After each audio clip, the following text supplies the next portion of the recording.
Hebrews chapter 1 verses 1 to 6. God has spoken to us through the Son. Brothers and sisters, in times past, God spoke in partial and various ways to our ancestors through the prophets. In these last days, He has spoken to us through the Son, whom He made heir of all things and through whom He created the universe, who is the refulgence of His glory, the very imprint of His being, and who sustains all things by His mighty word. When He had accomplished purification from sins, He took His seat at the right hand of the Majesty on high, as far superior to the angels as the name He has inherited is more excellent than theirs. For to which of the angels did God ever say, "You are my Son, this day I have begotten you"?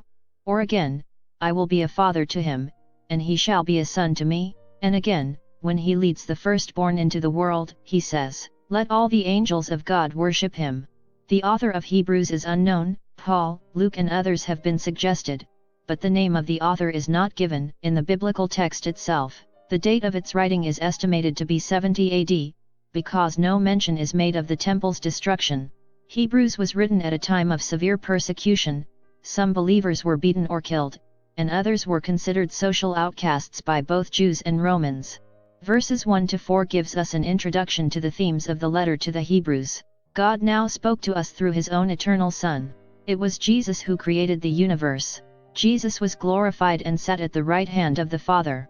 He is far superior to the angels, receiving the name which is above every name. God used many ways to send His messages to His people in the Old Testament. Isaiah had visions. Jacob was instructed in dreams. Abraham and Moses were spoken to personally.